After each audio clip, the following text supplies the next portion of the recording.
So, according to YouTube, I've not started streaming yet, but hopefully it will realise and kick in a minute.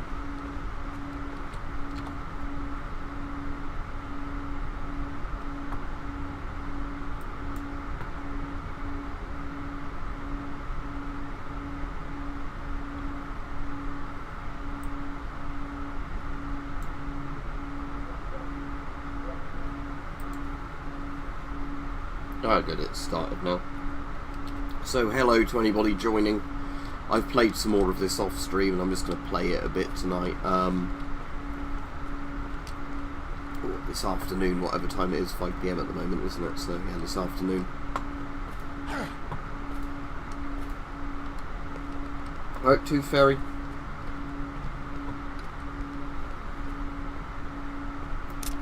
I'm going to try and do a members stream tomorrow, so just to let you know if you're on. Not sure exactly what time at the moment, probably early afternoon, but I will try and do a members stream tomorrow, just a webcam one. Just working as usual, Modern Warfare streamer, but obviously I'm not working at the moment, I'm playing a game, but that's basically been the thing all week. So, you know, working a few hours each day, so it's just when I've had energy to do stuff.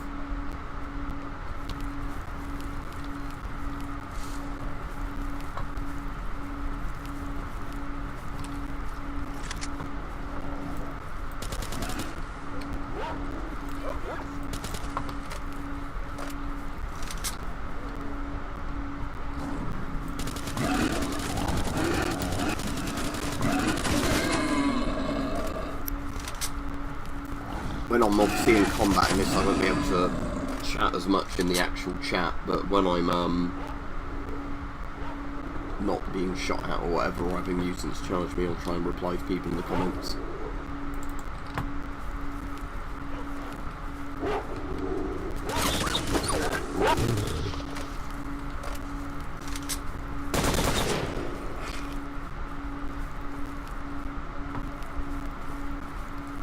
Alright, Cody.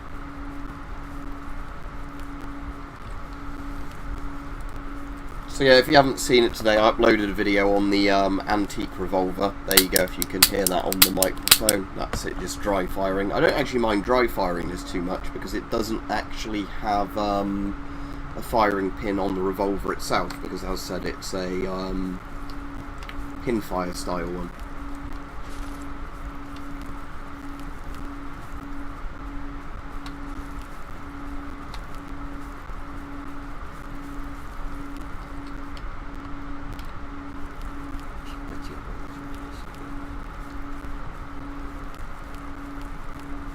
Yeah, seems pretty good anyway.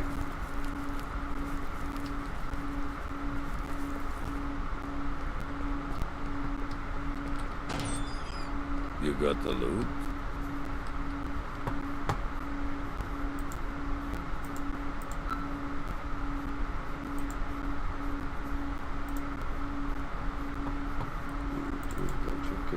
I did increase my carry weight in the game settings using a text editor, because I was getting quite annoyed with some of the things of carry something from one side of the map for another for like a trader, you know, and getting weighed down, because the problem in Shadow of Chernobyl is none of the suits change your carry limit like the later Stalker games, so top tier equipment apparently doesn't have any load bearing on it.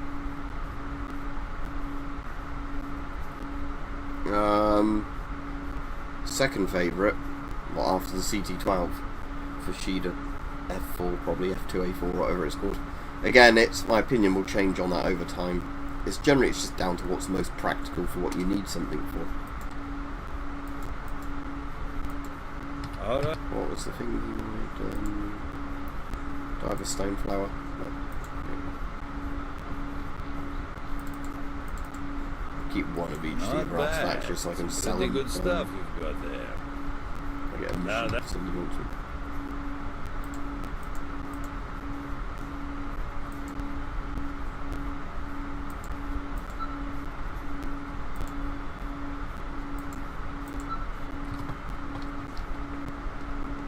Alright, Rich, alright, Joshua. Alright, RT. And ASMR stories if I didn't say like. Stalker.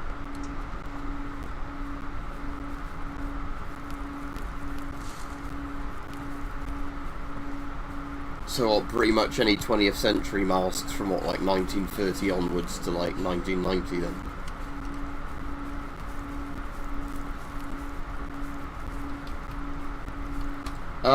In all honesty, I wouldn't have time to do a guest on a podcast type thing. Thanks for inviting me to, Ferry, but at the moment I don't have time to do my own videos a lot of the time. So I certainly wouldn't be able to squeeze in doing like an hour-long podcast or whatever, but thanks for the offer. But again, it's just that sort of, like I said, the problem is at the moment that I have a single day at the moment when I don't do some sort of work in the day. So that's the problem, because at the moment I've been working 7 days a week for the last few months, except for when I've been ill. And I really don't want to take anything more on at the moment, regardless of what it is. I don't know what you mean, RT. Unless you mean Chernobyl nuclear power plant, but that's not in this bit of the game. If you're on about the map, it's all the way up there, there it is, look, the CNPP. Yeah, optical gas masks are creepy looking, aren't they, pretty much. I don't think I've ever seen an optical mask that doesn't look creepy. But the US ones are specifically creepy because they have that sort of big grill sort of looking face bit. But the game I'm playing is Stalker Shadow of Chernobyl with the Oblivion Lost mod, as the title of the stream says. And I really need to get around to start playing Elden Ring, seeing as I bought that like 2 weeks ago now. I bought it like 2 days after it came out, and I still haven't started playing Elden Ring yet. I wonder if PS5 controllers work on the PC alright, because I'd rather just play it with my PS5 controller rather than the 360 controller. I've got both, but I was going to do the thing of kill the bandits at the auto park, wasn't I, if that actually works, because sometimes you kill them there, like some of the other places, and it doesn't register them as all being dead. Let's have a look.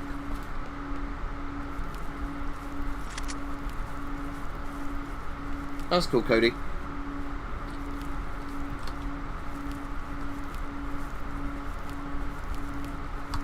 That's the point. I do at some point when I've got spare time, I might do it next week, do a video on the US civilian World War II gas mask.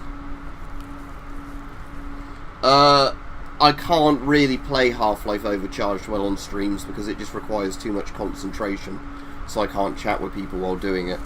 So, as I said last stream, I'm basically not going to stream any more of it. I'm really enjoying it, but it's just not a good game to stream, because as you get further in and the game gets harder, you just literally cannot look away from the screen to chat with people. I'm tempted to get a new one, Snoz, well, like, obviously not right now, but just because PCs don't seem to be shooting up stupidly in price with, like, the cost of living type stuff, you know, with all the other prices going up. So, yeah, when maybe the next series of processors and GPUs are out, I might just buy a brand new PC and then just use this one as a, like, solely mining PC or whatever.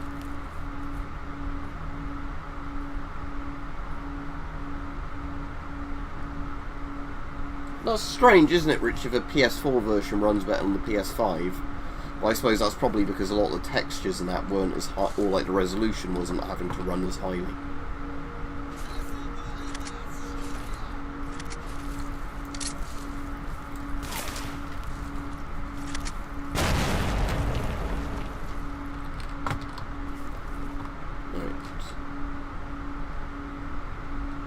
Anybody else still alive around here?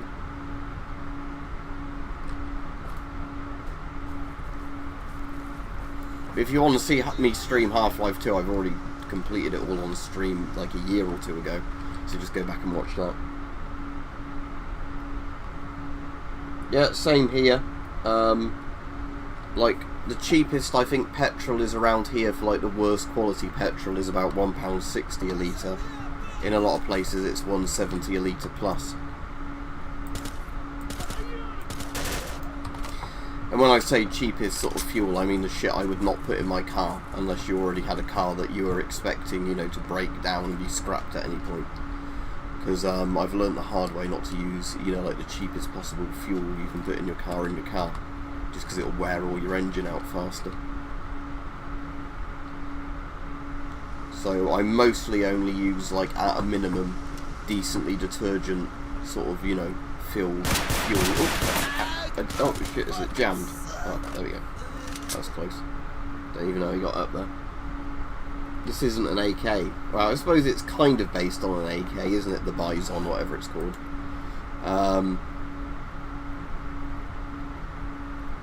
But it's not actually an AK at all. A Bison. It's a sort of pistol caliber submachine gun with a weird hexacore mag.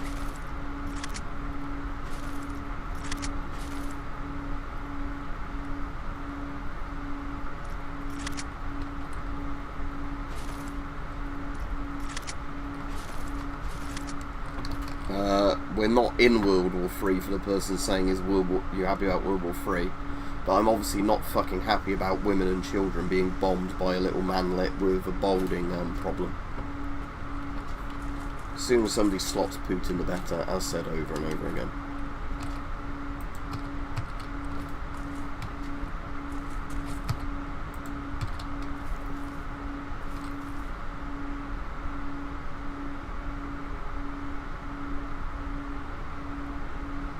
What, in terms of transporting, like, water and fuel snoz and stuff like that?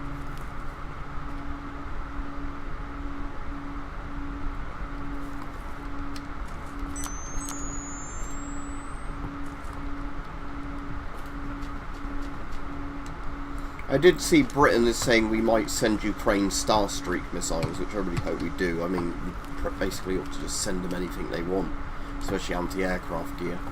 But, of Starstreaks, the thing is, I don't know if the Starstreak has ever actually been used in combat before. As in, like, you know, properly.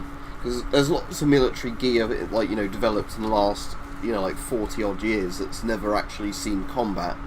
Because it's, you know, there's never been a proper war, you know.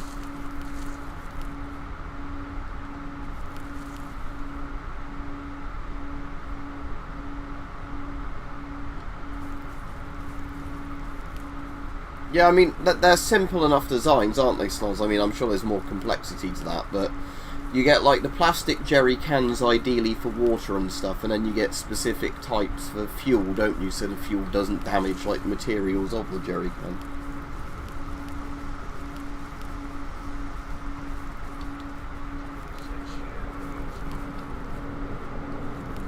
They should step in my opinion.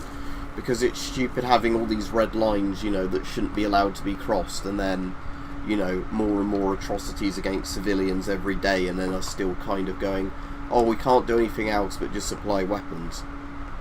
And again, it's not that I want a war, but Putin is obviously backed into a corner at this point, and until either the Russian army is completely driven out of Ukraine, somebody, you know, essentially kills him, deposes him, and comes to the negotiating table or whatever, I think you're mostly going to have to escalate this to stop it.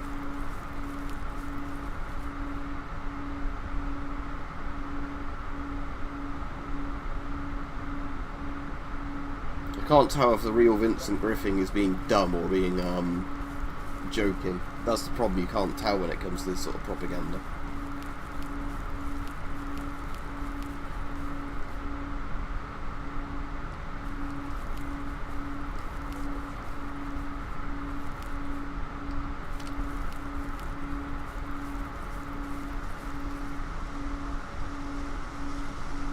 If you're in the United States, you're going to have to find probably somebody on UK eBay willing to ship it to the US. The issue is with the S10, unlike the FM12, is less nations adopted it, so it's harder to find it outside of the UK.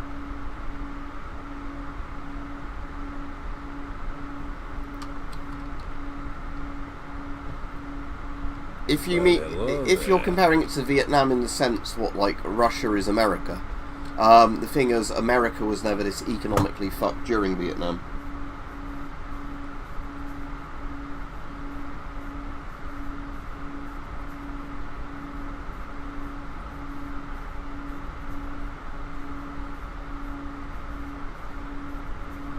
Yeah, it does depend on the model of reptile of FM12, because not all FM12s have the switchable filter port.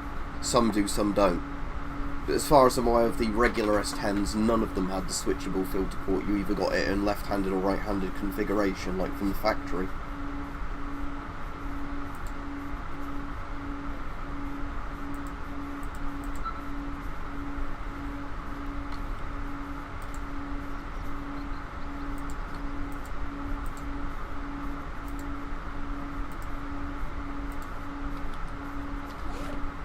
how much? Let's have a look. How much sold the that one?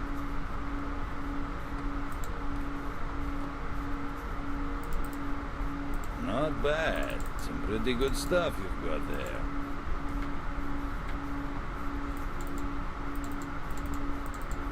So Not bad. Some pretty good stuff you've got there. I'm pretty much even on ammo on it. Actually, I don't want to sell the Venturas ammo because I've got Venturas.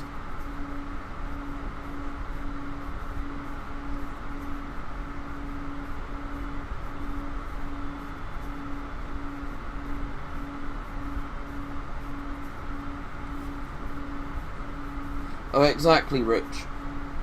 And it's also, isn't it, the factor of who the war would be against. If it was against a regional power that didn't have nuclear weapons or anything like that, you can bet NATO would have got involved ages ago, like officially. But because it's Russia that have a nuclear stockpile, and as much as their army's being humiliated, they do have massive reserves of troops they can call upon and reserves of equipment, well, probably. Reserves of equipment. That's why they don't want to escalate it. But I don't think in a lot of ways Putin can afford to escalate anymore, seeing as how much, like how bogged down the Russian army is just trying to invade a neighbouring country.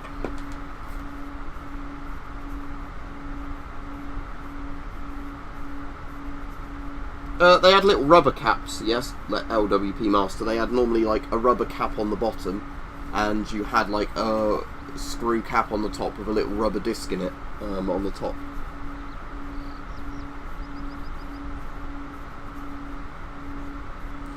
I literally think he's probably terminally ill, dying, wanted to have like a legacy of conquering, a country as he died, and it's just gone horribly wrong for him. As in, his plan literally does seem to have been on day 1 or 2. He could have just rushed all the cities, with troops, people would have welcomed him in.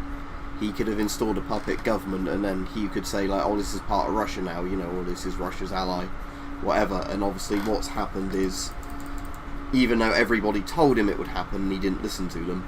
There was all the sanctions, and the Ukrainians wanted to fight and everything else. So it's not, it's not a case of, oh, I only had to take out a few people. It's basically, I've started a massive war.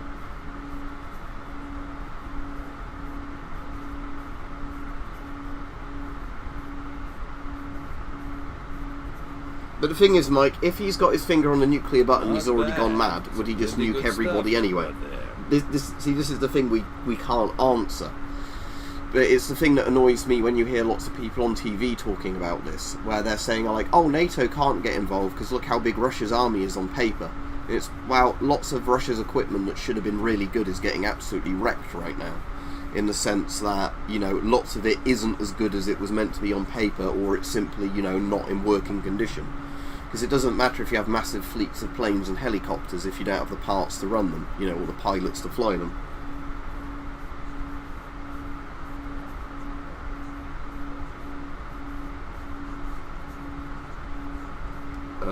I don't know what you're on about, Wheel Drums, but there's no such thing. This is my channel.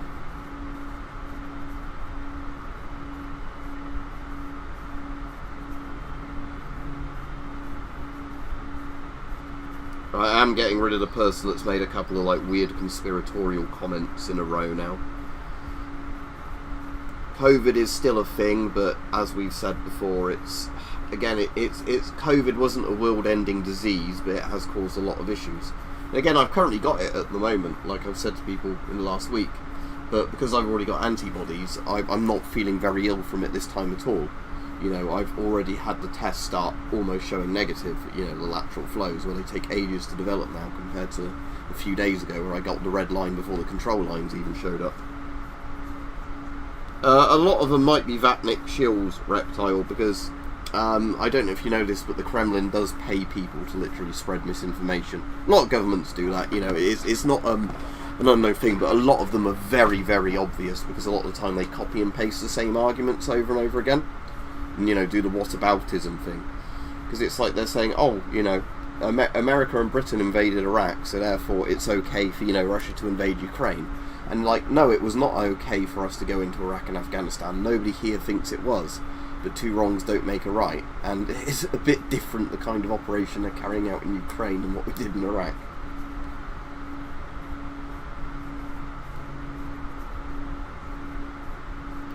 Because Putin has probably heavy sandwich already purged all of the military of people that actually know what they're doing, like Stalin did at the time of the Winter War.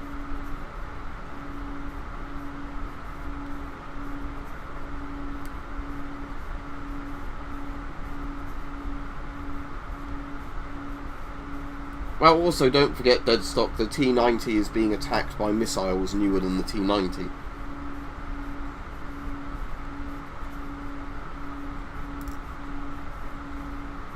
Yeah, exactly, Rich. That's what I think a lot of us have been saying, haven't we? That if you surround yourself with yes men, like, you know, he's not going to get any real information.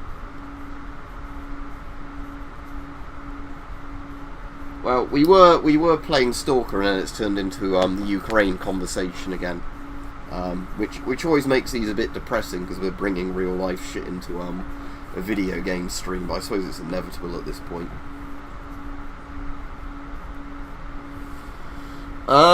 Depends what you mean by a game changer. I mean, the Polish MiG-29s are probably going to be better than most of the Russian aircraft at this point, just because of the fact they've been retrofitted with good equipment in terms of like computers and that. But the main problem is at the moment is regarding like the air bases and how they're going to get them to Ukraine, because America initially was like, oh yeah, we support Poland giving them these planes, but then didn't want them to go to Ramstein Air Base and then be delivered to Ukraine or whatever it was. So there's still a lot of this kind of weird stuff going on where lots of sides say, oh, we want to do something, and then when push comes to shove, they're like, oh no, we don't want Russia to be angry at us for doing this. Is the name of the actual channel Canadian Prepper, or are you on about just some Canadian Prepper?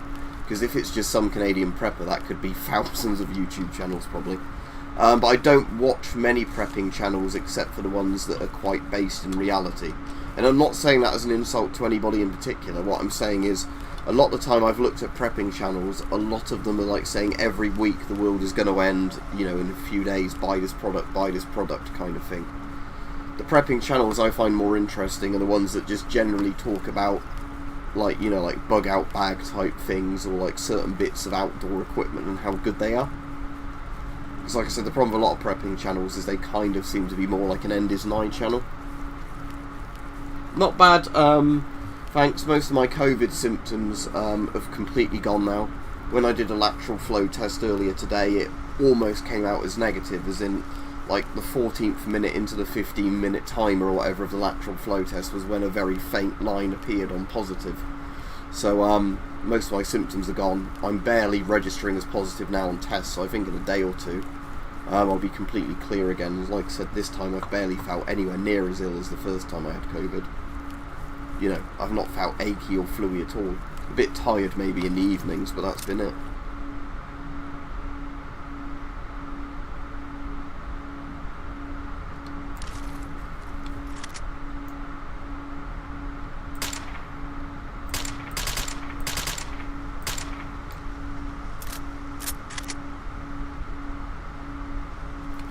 Well, they've been sending in T-90s, Panzers, Tunguskas, so they're not just sending in the old equipment.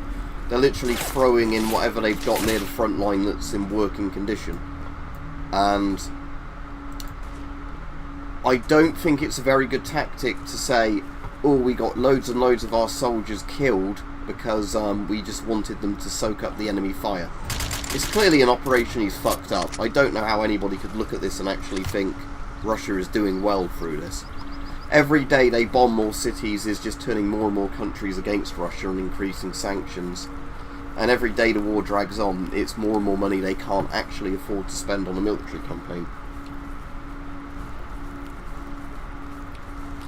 Well, as I've said, Heavy, it depends on where you are in the world. If you're in a neutral country, and it was a very limited exchange, so you had no nukes directly hit you, and you might have to just worry about fallout if the wind blows the right way, I could completely understand in that case people wanting to try and survive it. But yeah, if you're in a country which is going to get completely glassed, it's probably better to go out with a bang.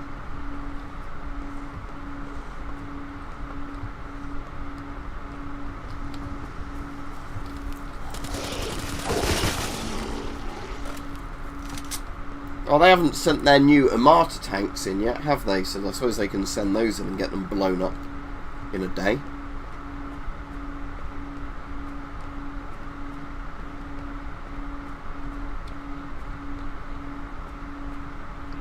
Yeah, there was that on like the third day, wasn't it? The Ukrainians capturing loads of MREs and they'd expired in like 2015 or whatever it was. Again, a thing we need to point out that's been said about Russia lots of times, because again, it's not the Soviet Union anymore, it's a kleptocratic, whatever you call it, Russia, is that everybody in the supply chain screws the people below them in the supply chain. So what ends up happening a lot is brand new Russian equipment and like rations and everything else, even if they're produced, do not get to the soldiers. They are sold online for money. There are still sites in the Russian Federation where you can buy brand new Ratnik equipment that's not been issued to troops. You know, where you then see the troops in the field during this special military operation, in quotation marks, without that gear on, because their gear has literally been sold before it ever reached them by somebody higher up in the supply chain.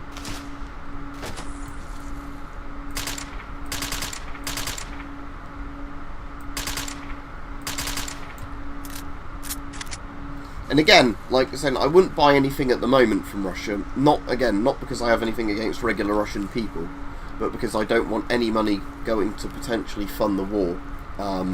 You know, fund Russia's invasion in that sense and stuff like that. And also, it might even be illegal now in a lot of Western countries to actually buy and import stuff from Russia because of all the sort of trade war stuff going on. But yeah, prior to the war, you could have literally bought Russian equipment before it was even issued to the soldiers.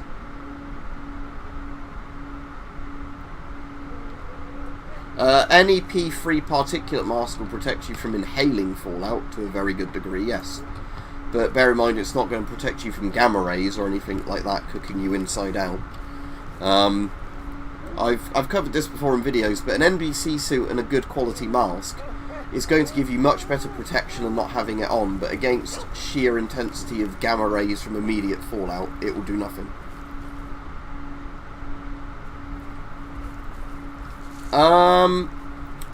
A lot of the time it was like some of the Ratnik gear was about $30 to $100, say for helmets, uniforms, multi-tools, things like that. I think some of the plate carriers and that were a lot more expensive, but in general most of the actual regular infantry equipment was generally being sold for under $100 each. And there's, if this is true, and it wouldn't surprise me, apparently there's been like Russian soldiers that have been killed or captured, and when they've looked at their body armour, they don't even have like proper plates in the plate carriers. You know, where they've literally, somebody has sold off the plates before the soldiers were issued them, and then put something else in there so it looks like there's still plates in the gear.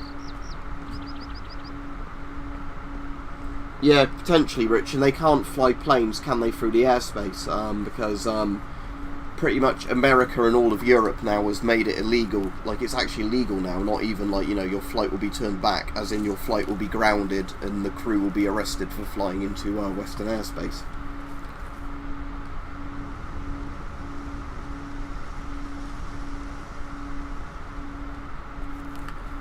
Depends on the isotope, but bear in mind something like cesium-137 has a half-life of about 30 years. So the point is, if there's dangerous amounts of radiation to begin with, you're not going to outlive the radiation. There's still very dangerous levels of radiation from the Chernobyl disaster, for example, in certain areas of the exclusion zone. For example, if you went into the basement of Pripyat Hospital, where the fireman's clothing is, and you decided to sit down there for a couple of hours, you'd die. Not immediately, but you'd be dead, you know, within a month or so.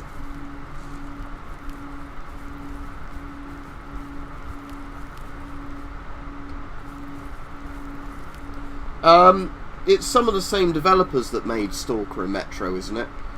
I know Metro isn't made by GSC Game World, but isn't it a load of developers that did work on Stalker then went to work on Metro 2033 and all that?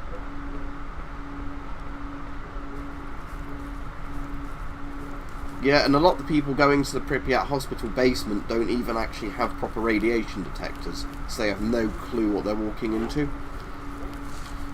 It's literally the 3.6 Rontgen thing. The readings I've seen from people with proper measurement things, you know, like actual high level dosimeters, if you want to call them that, dose rate meters, you know, whatever, is generally about 80 plus Rontgen per hour in certain areas of the basement.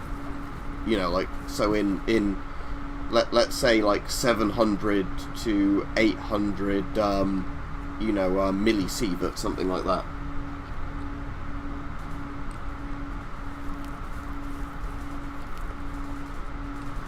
I've not heavy, but again, it really depends on what it is and what you're using it against, because I have seen channels where people shoot regular infantry helmets with like full caliber rifles, and then they're like, oh, it didn't stop the bullet, that's a shit helmet, when again they're designed for shrapnel and pistol rounds, modern helmets. So you first have to make sure that the channel is literally testing the right stuff, and also that they're not buying like airsoft imitations, because again, that's the problem. I have seen lots of videos of people testing army equipment online and either testing it against stuff it was never meant to stop, or buying replica gear and doing that.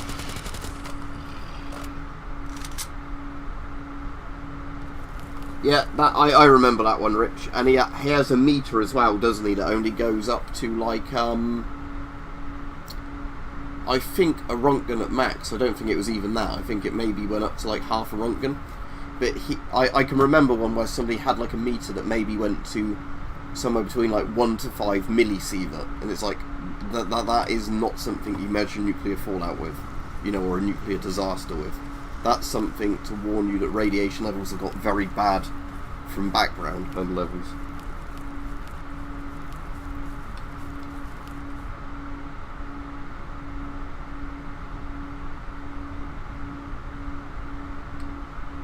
Daniel, there's a video where there's definitely a tera-P next to it, and it's not microsieverts an hour, it's millisieverts an hour. 500 millisieverts an hour is over 50 Rontgen, and again, bear in mind that 100 plus Rontgen is going to result in radiation sickness and a high chance of death.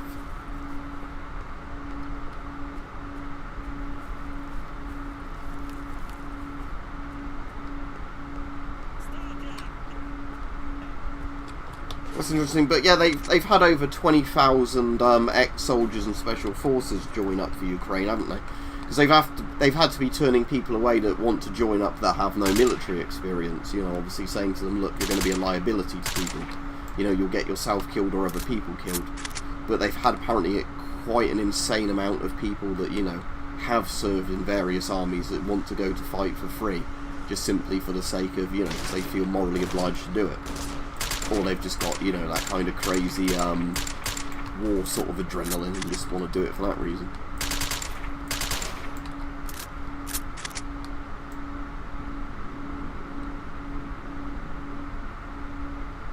No, I've not listened to Iron Maiden in ages.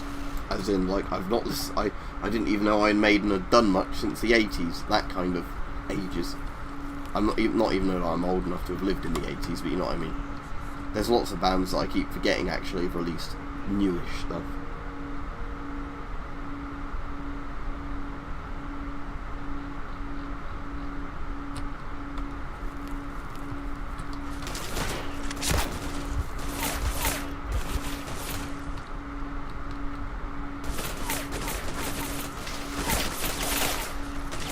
Oh, is there some other dickhead that's just spawned down there?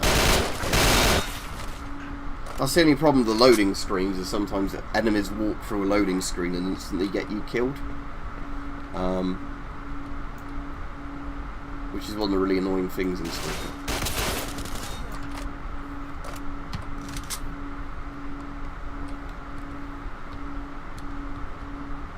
I don't really know what you mean by homemade 3M filters.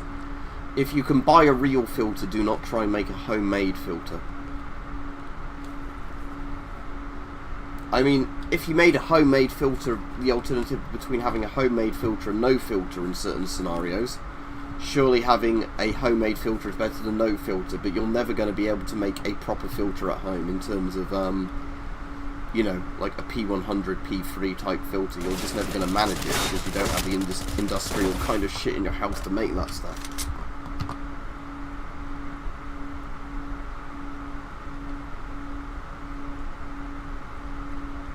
depends what you're protecting yourself from, squiggle dots. If you're thin, fat, muscular, whatever, that's going to be no protection from nuclear fallout, if that's what you're on about. It really depends, doesn't it? I'd agree, being in good shape, you know, and all that is a very good thing, but, you know, again, if you're muscular and you get shot by somebody, it's not going to make a difference if you're thin or fat or muscular. There's lots of things that won't make a difference in that sort of regard. But again, it depends what you're on about. But again, this is a video game stream. We're going very off topic for what we normally talk about on these streams.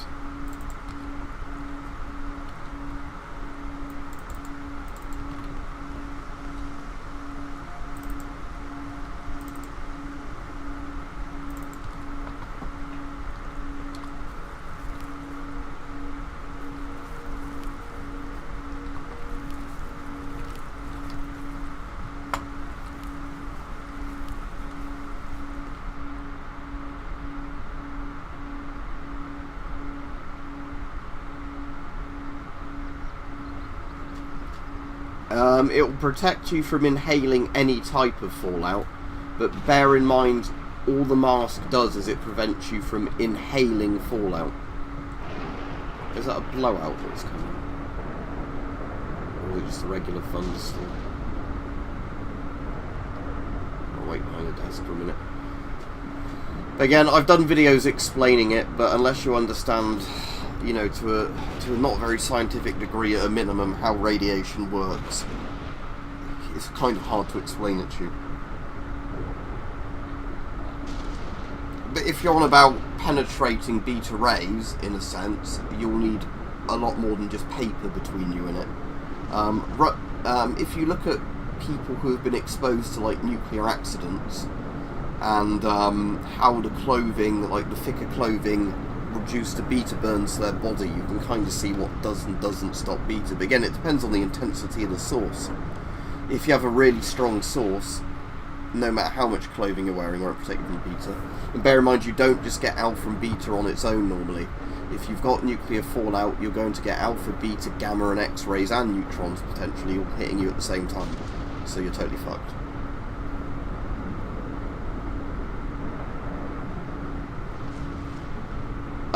Lead doesn't actually stop gamma rays, it reduces it. It's based on density and distance. So simply just putting lead between you and a strong gamma source won't do anything, it will just reduce the dose you get. It's why fallout shelters are specifically far underground, because you're putting as much distance between you and fallout as possible.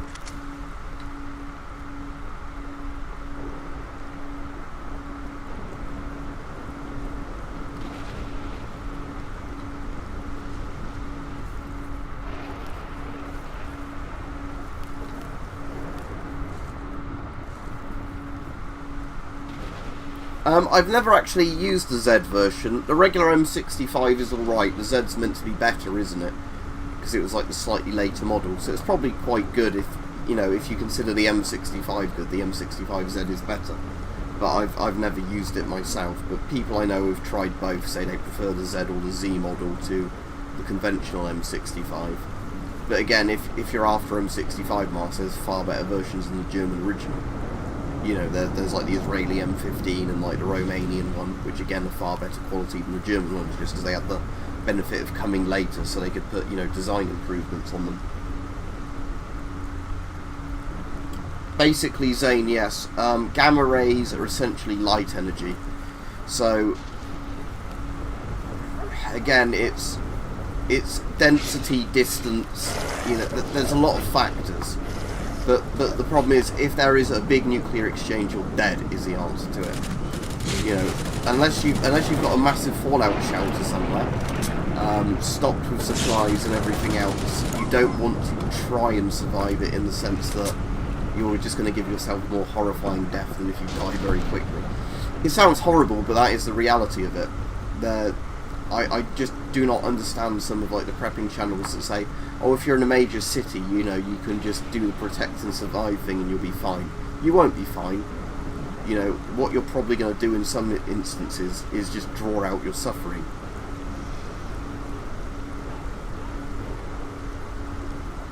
Yeah, if you're in Germany and you can get them easily over there, I'd go for one.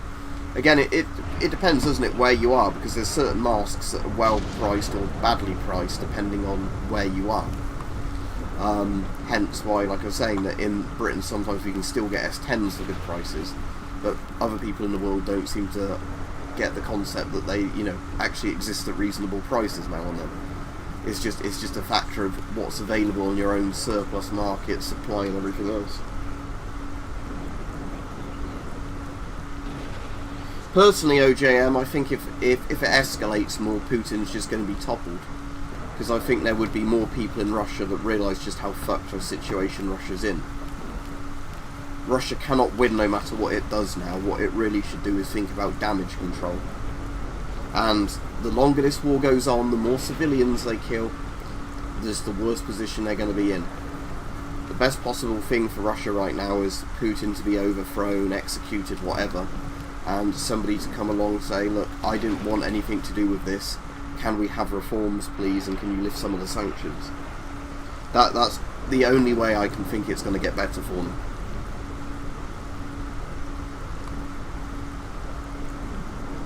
Well, plate carriers of plates is always useful, yes, and it's good of you doing it.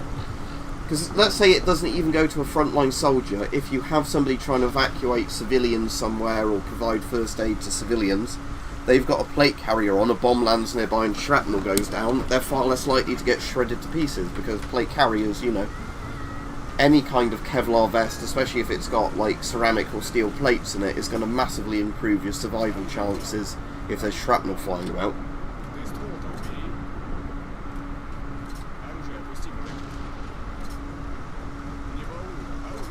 Depends on the channel's aim, but my point is there's lots of people that are convinced you'll survive a nuclear war and you won't. Unless you live in Switzerland, or, you know. Because don't get me wrong, if there's a limited exchange, as I've already said, and again we're rehashing points again and again on this stream, if you live somewhere that's not a target or not involved in nuclear conflict, and they don't get directly nuked, and it's not a full-scale exchange, which, depending on which way the wind blows, and if there's fallout shelters in those neutral countries or whatever, your chances might actually be alright.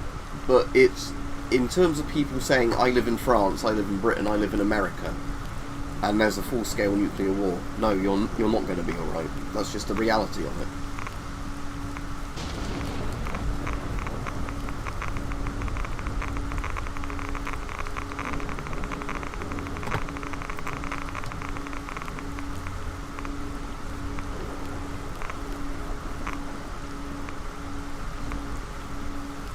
Russia has already lost, as I've said, because what I don't think a lot of people understand is just how badly these sanctions have fucked their economy. They've basically become a country that can barely trade with anybody at this point. It's hard to explain unless you, again, look all into the finances of it. But bear in mind, they haven't opened their stock markets since the war began, because the moment they open their stock markets, all their stocks and shares are just going to collapse into nothing, essentially. So the government is on purposely keeping it closed to pretend it's doing alright. They're constantly doing stuff to try and keep the ruble from inflating, and every day they're using up more of their assets and the ruble is still collapsing. So basically the point is that, you know, no matter what they do now, they have no economy. They can't pay their workers in certain places, you know. People can't get money out of the cash machines. Their credit cards won't work because, you know, lots of the companies have just cut the credit cards off. It's a really bad situation if you're a regular Russian person. And again, it's Putin and his cronies that are responsible for it. Not the regular Russian people, but, you know. But there is no way they can win this war. They can occupy land, but they won't hold it. The best case scenario is they run into an insurgency. I mean, the best case scenario for everybody is that they withdraw, like I said, topple their current leadership, put somebody else in charge, and hope that the rest of the world is willing to start negotiating with them.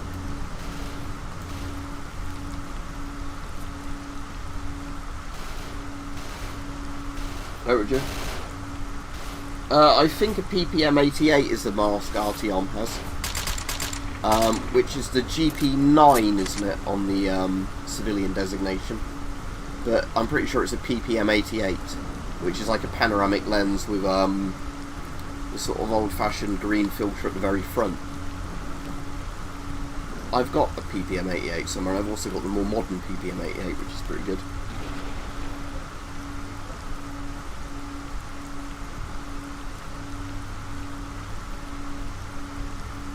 You alright, Rajiv, anyway?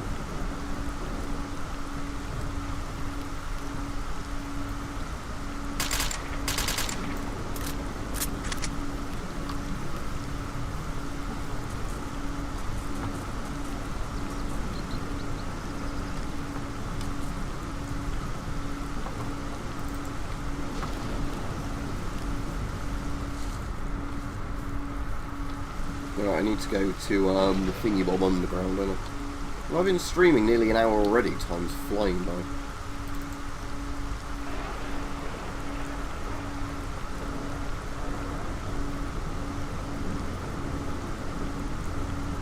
I think the idea of a European army was kind of dumb, because bear in mind, there's already NATO. It seems very weird to me that you'd have, like, nations, you know, where they're part of two different alliances, so surely you're going to have conflicting interests doing that.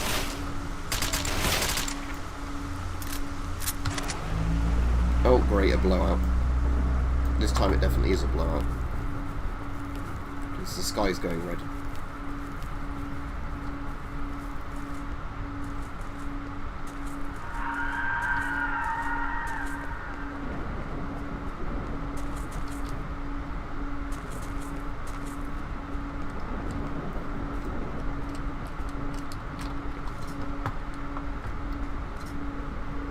I'm assuming that in this hangar I'm not going to die from a blowout.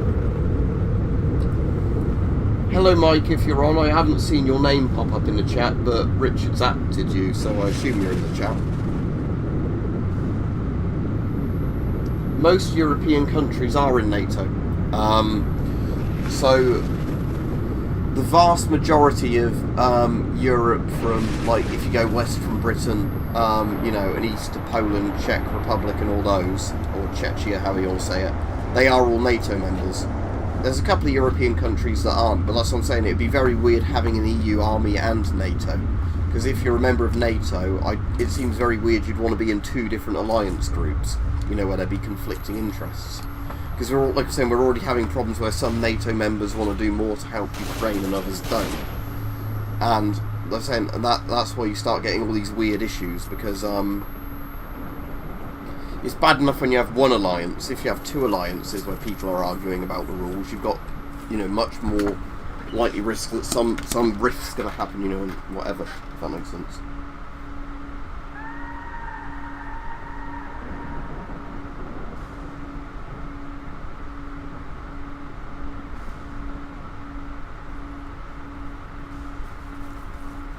Well, Molotov cocktails, I wouldn't build any in Britain because I have no need for them. It's probably illegal, you know, and everything else. But they are still effective if made properly and the person throwing them knows what they're doing. Because bear in mind, against unarmoured vehicles or lightly armoured vehicles, they're still pretty good at incinerating stuff. They won't do much against main tanks if all the hatches are down. But, you know, against lightly armoured vehicles, and especially things like, you know, transport trucks and things like that, they certainly do their job, and they're also quite a scary thing if you have them thrown at you. And if there's a situation where people want to fight to the death and they don't have, you know, a rifle, but they've got a handful of Molotovs, they'll probably use them. And again, there are loads of videos online of, like, lightly armoured things like BMDs, BTRs and all that burning up from Molotovs if they land a good hit on them. Because again, lots of vehicles aren't completely sealed off as well. There are, like, hatches on them, you know, that have to be open for visibility. There are bits where the engine has to pull in air and stuff like that, you know. So lots of vehicles, even if they're armoured, aren't completely fireproof. I have got, I think I've got a Sundstrom mask, or do I? They're Swedish, aren't they, Sundstrom? I can't remember if I've got a Sundstrom mask or not, but yeah, they are quite a good company from what I know, Sundstrom, but I can't remember if I actually have a Sundstrom or not. Right, I can finally go carry on with that objective I was doing now the blowout's finished.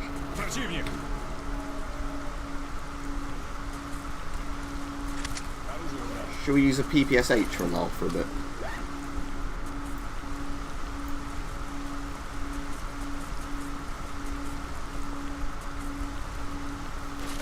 Was that a bandit over there?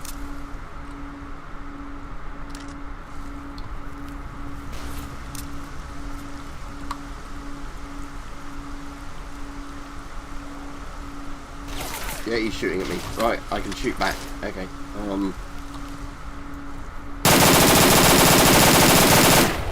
Yeah, that was effective. Used a lot of ammo, but as I said, I didn't have a scope, so I couldn't really see what I was doing. But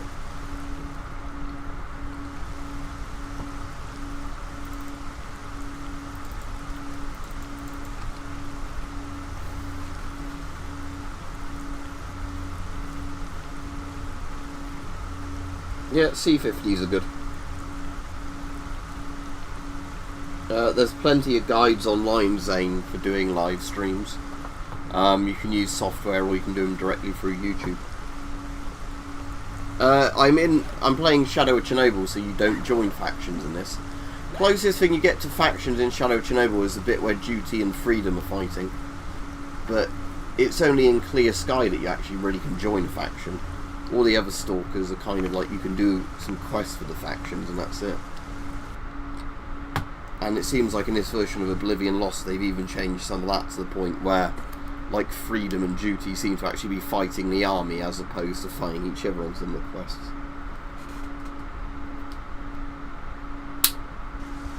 I don't know if you saw the message, Mike, but in regards to the video you did yesterday, I didn't even get a notification for it. And it didn't show up on my home screen, so to find it I had to literally go to your channel after you told me you did it to physically find it on your channel. You know, it didn't show up on my home page and it didn't show up where it said, you know, like, I looked back at the notifications when you uploaded it just to see in case I'd missed it, but no, it didn't even show up though.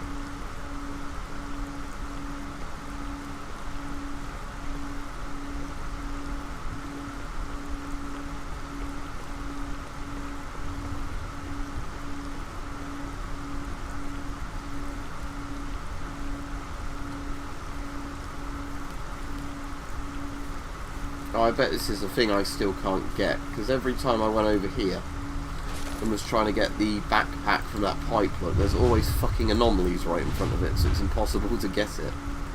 And I'm pretty sure that, like, I can't even approach it from this side.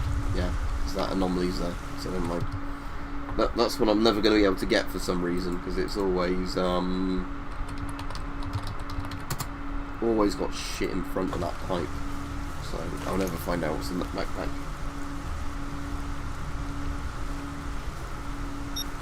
Yeah, it's a bit weird, isn't it, when you randomly find out Stoke Jedi there's stuff that's banned or not. Well, died from an anomaly there, look. You know, stuff that's banned or not banned in certain countries for almost no reason.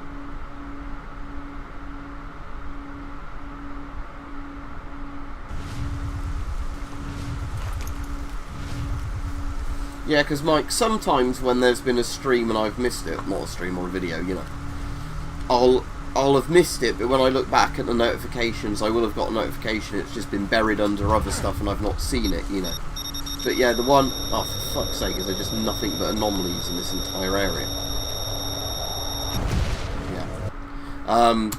But yeah, yesterday's one was one that just did not show up on anything except for manually finding it on your channel.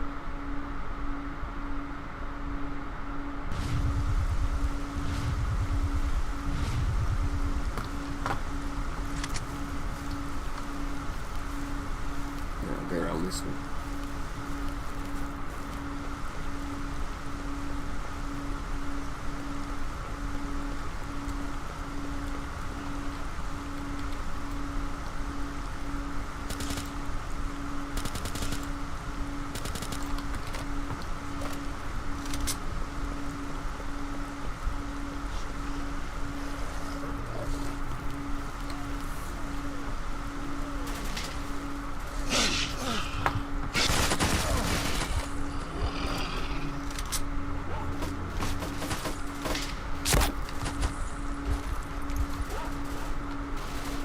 PPSH, I'm not going to be able to see very well. Right.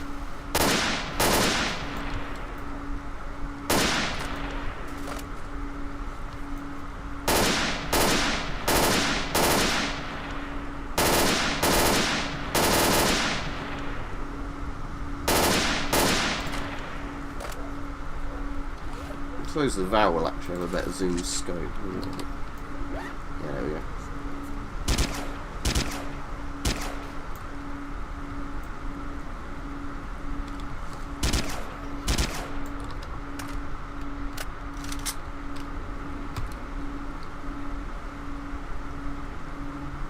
No, machetes aren't banned in the UK. I don't think there's any plans to ban them either.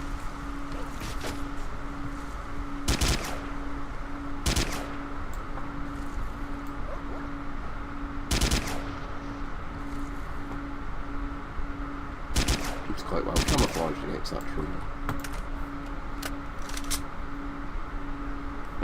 eBay is generally one of the best places to find surplus. I'd say the thing with surplus is more knowing what's good and what's bad in advance. So if there's a bit of surplus you're interested in, look up videos of it online or whatever, or reviews, see what people think of it rather than just buying surplus willy-nilly. Because in general it's not the places you buy the surplus from unless it's like a really overpriced shop. It's more the quality of the individual surplus. So, you know, don't take what the surplus seller has to say about it in terms of like how good it is. Look it up from people that just buy and review surplus, a bit like me, and see what we think of it. Because a surplus seller is always going to tell you everything's great. I have seen some that say like this stuff's junk, but some people like to buy it. But most surplus sellers will tell you like every single gas mask is the best gas mask, for example, you know. Where in reality some stuff is good, some stuff is absolute crap. And a lot of stuff is serviceable. It depends what you want it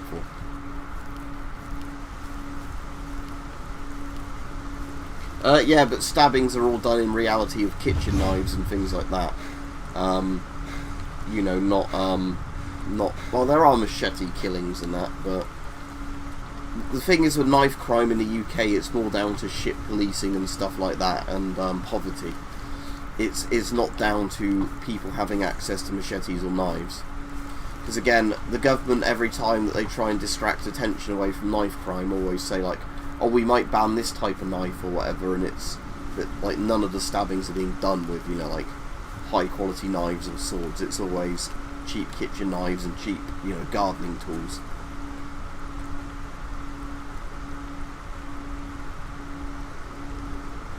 Oh yeah, sorry to hear, Jim, if you're having like hearing problems or whatever it was. I've missed some of what you've said because obviously I've been playing the game and chatting with other people.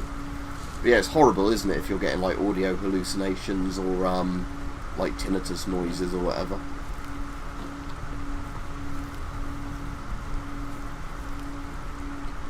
Alright, I need to go around the other side of the fence. Fucking anomalies everywhere. Am I out of medkits? I'm out of fucking medkits, that's what I mean. Ah, good, there's 3 on here. Oh, what type of silencer is that? Oh, it's just a generic silencer, good. So I can put one on the FN 2000 as well. So I've got a silencer on all my guns now.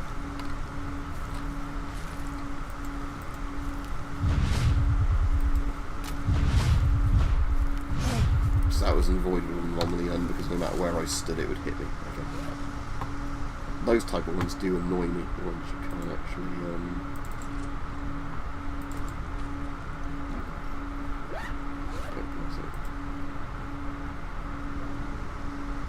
I want to find some more souls because they give you plus 600. Alright, let's go find some medkits, I guess is what I need to do now.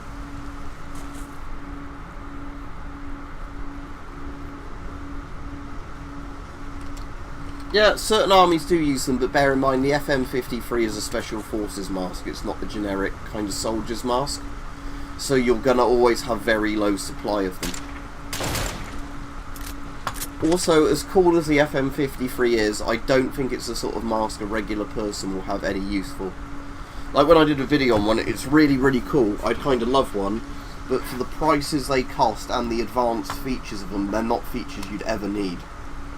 You're better off getting something like a C50, you know, or any other fairly good modern military, regular sort of, you know, infantry mask.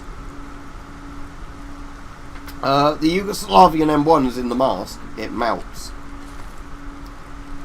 I like the M2, but the M1 is pretty awful because it's like the worst possible clone of the US M9.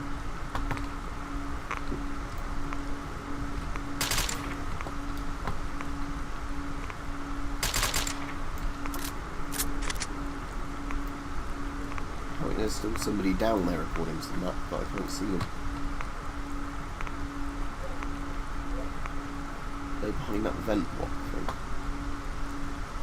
Oh yeah.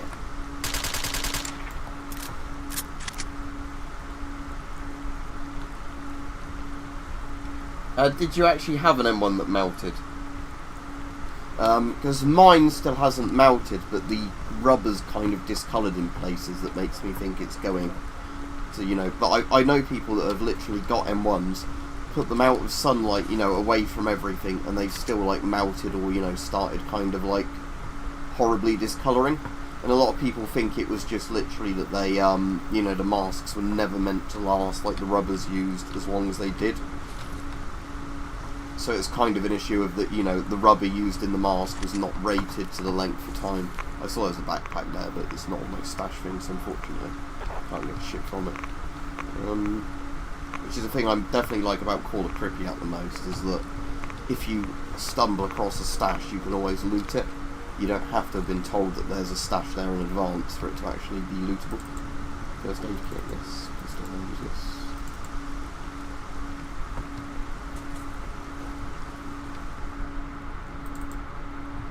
Right, let's go into the tunnels, I guess. Ooh. I don't think they're particularly good artifacts. Let's have a look.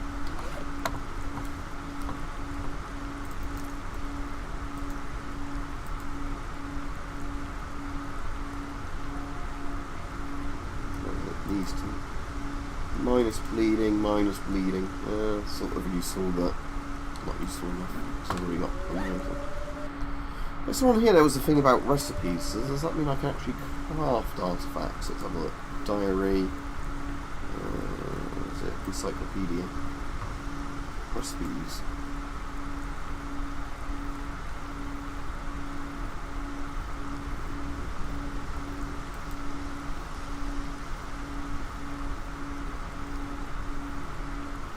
Oh, I see. So yeah, you can throw certain artifacts into... That's interesting. Yeah, so you can throw... I don't know if this is an Oblivion Lost thing or if this is in the original game, because artifacts are quite different in this, aren't they, than in Clear Sky and Call of Pripyat, where you actually find them in anomaly fields. So yeah, is there in this, can you like literally throw an artifact into... yeah, certain anomalies to transmute them into another type?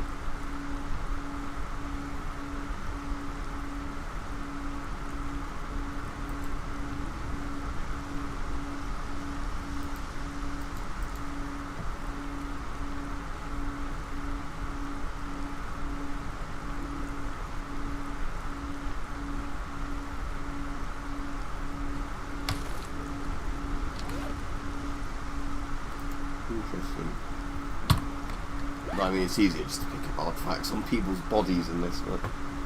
Alright, Dan. Yeah, I'm not too bad. I'm almost testing negative now every time I do a test for Corona, from earlier in the week where I was very obviously positive on the tests. As in, you know, like now if I do a test, it's taking nearly till the end of the 15 minutes to get a very faint red line. So within a day or two I'll be completely symptom-free and unable to spread it again. Well, I'm basically symptom-free now. So yeah, I basically won't be able to spread it within a day or two, which is good, which means it won't fuck with me going to work. Because I'm, you know, at the stage at the moment where I actually just want to be working, you know, not working non-stop, but you know what I mean, I don't want to have to sort of try and sort out time off work and stuff like that.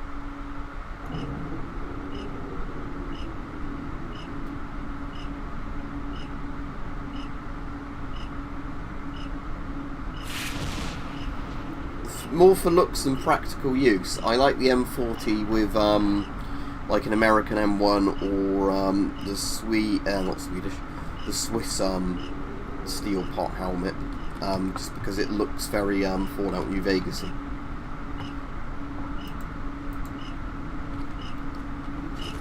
Right, is there anybody down here again?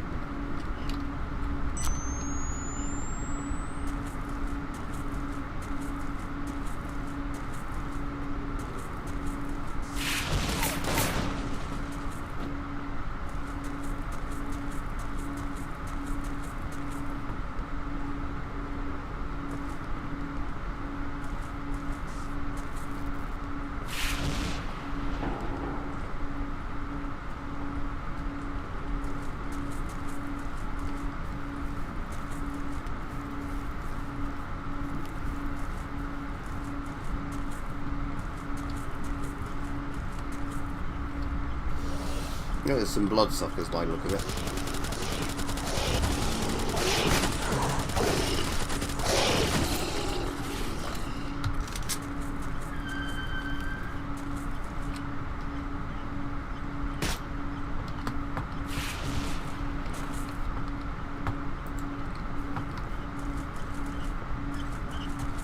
Oh, is that an artifact? Oh no, it's just like a thing on the wall.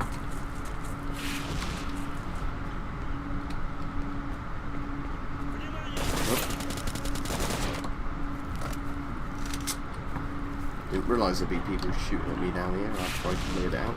Well, I did think that might initially happen. Oh no, it looks like it's brilliant.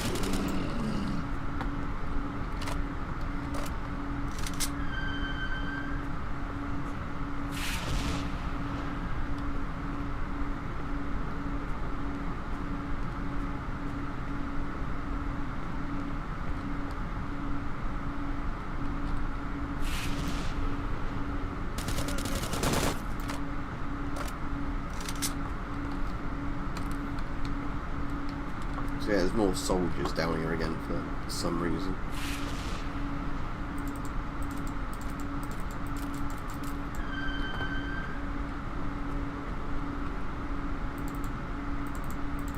I'll take all that ammo from my Bison because let's choose through ammo pretty quickly.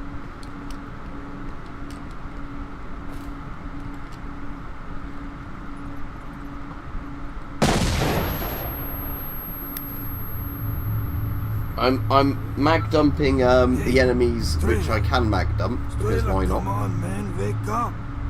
Oh, this bit had me worried. When I'm using a rifle, I'm just trying to shoot them in the head as neatly as possible.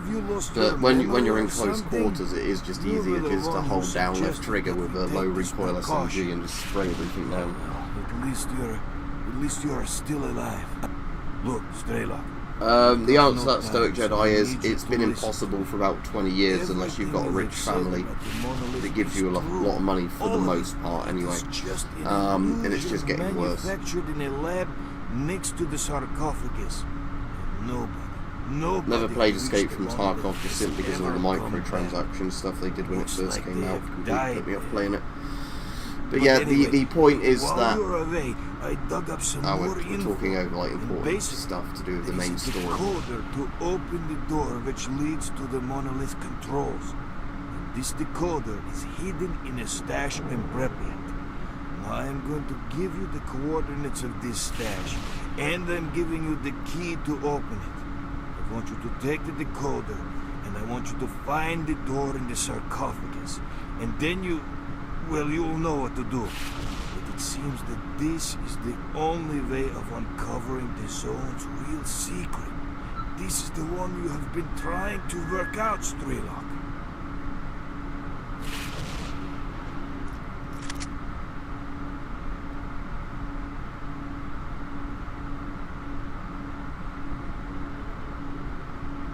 Well, that's good, Stoic Jedi, but yeah, here, the pricing is just insane in terms of lots of stuff, as in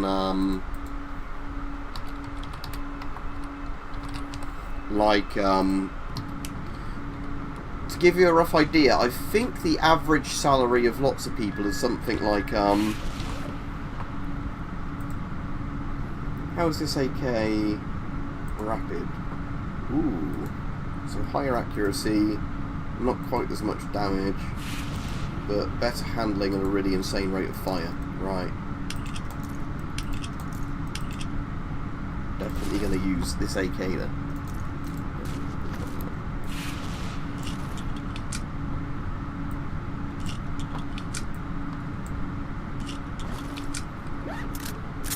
But yeah, like, I think for a lot of people the average salary is like £20,000 to £30,000 a year, and I don't think you're going to find any housing like cheaper to buy than £200,000. So basically it would take you like 10 years of non-stop saving to buy the cheapest possible properties, and then bear in mind that the cost of living is going up so quickly, and that money is if you were saving everything you earned. Most people can't save much at all with like food prices, fuel prices and all that. Hello, person with a Ukrainian flag. Hello to you. I'm afraid I have no idea how to pronounce your name.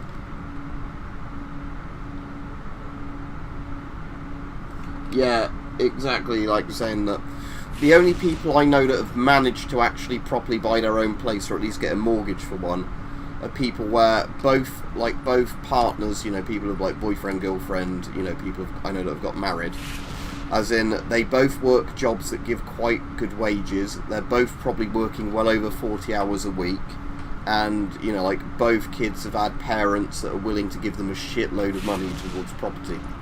You know, if you're somebody whose parents aren't going to give you anything, or can only afford to give you a little bit towards it, you're not getting on the housing ladder.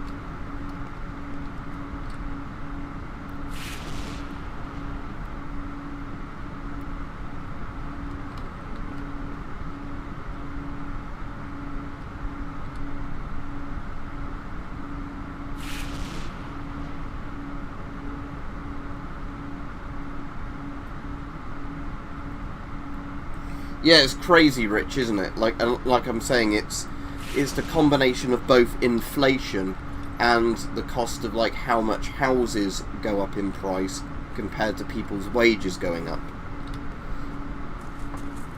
So again, lots of people who have money buy property as an investment, you know, and therefore taking more housing out of the hands of regular people. Because if you've got money to spare, housing is seen as a much more like solid investment than say buying gold, silver, stocks, anything like that. So basically it's a fuck situation that only gets more fucked. And then you'll get some boomers say to you like, oh, young kids these days are lazy, they should just work hard and buy a house. It's like, no, we literally can't afford to, and your generation had it really well off, and you know. But I think everybody hates boomers. Like I said, I know people that realise, you know, like the situation is fucked, but you get some people that seem to be like, oh, because it was alright when I grew up, therefore everybody else is to blame, you know. This is a very weird Stalker stream when the entire stream is turned into, let's judge how crazy Putin is, and also, the cost of living.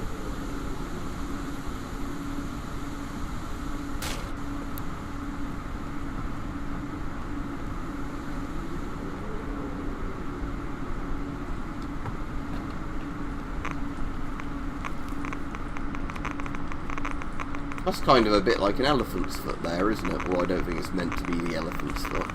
Well, it is radioactive. But we're not in the NPP at the moment, are we? So it can't be the elephant's foot.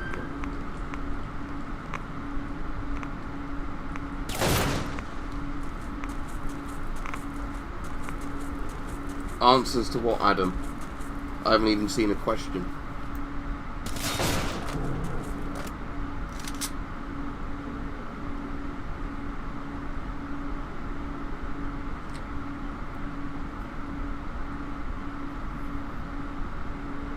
Again, I've not seen a question about a gas mask. I'll repeat it, but I think YouTube's probably just deleted your comment, like they like to do.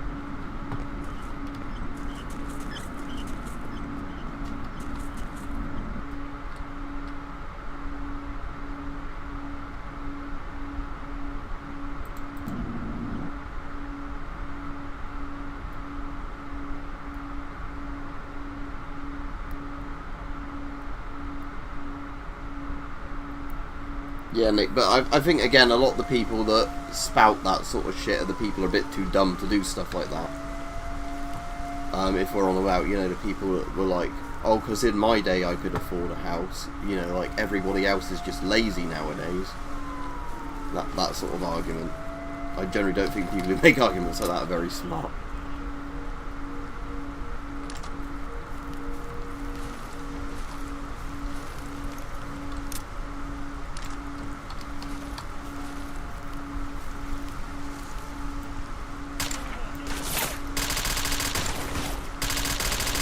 Oh, I do like this rapid AK.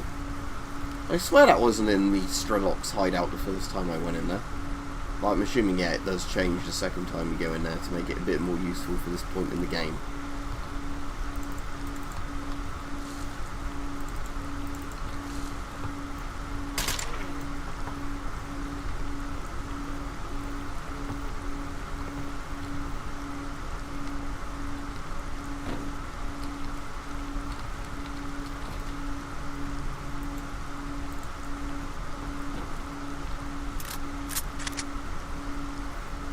What I would like in Stalker is somebody to make a mod that puts Zeds on all these shitty burnt out trucks.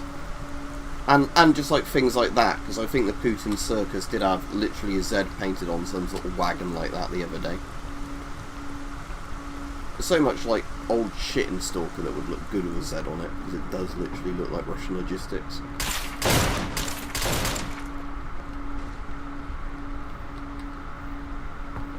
What floor is this stash on? Probably the next one, actually.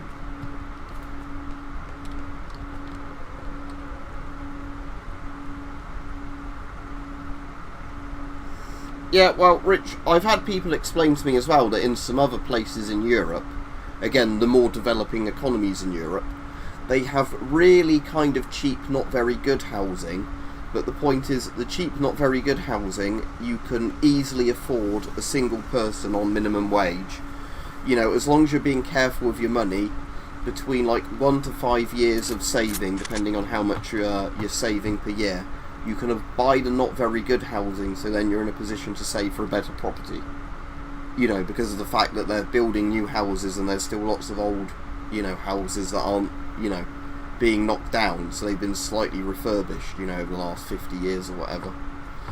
And again, that seems like a good thing, because at least you can get on the property ladder. You know, even if you're buying a one-bedroom apartment, you know, you can at least buy it from like 2 years, say, working on a checkout.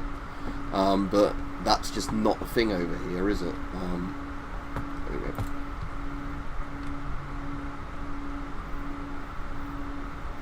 What about the CM4? The Czech CM4, that's a good mask. Oh, fairly good.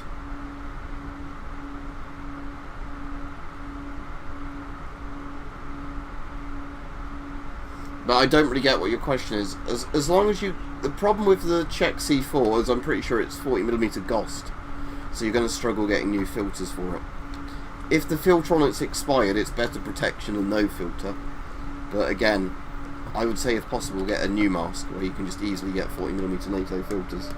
But I think YouTube's deleting some of your comments, so it's hard to actually find out exactly what you're asking me.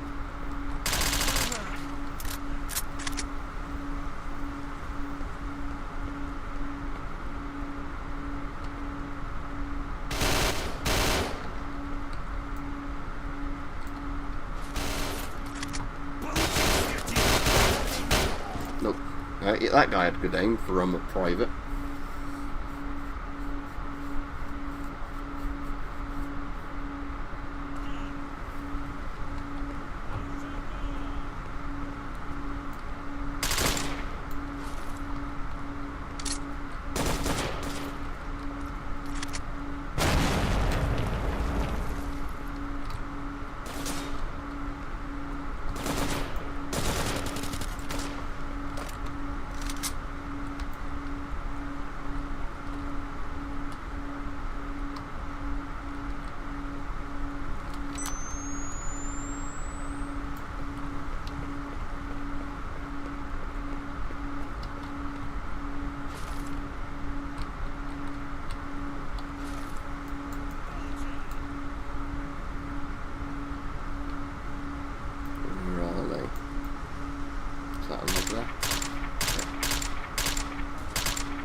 Anyway, I'll be ending the stream fairly soon because I've been on for over an hour and I've got other stuff I want to do tonight, and I want to hopefully still be awake when Weapon Collector might be on Twitch later to actually watch some of that.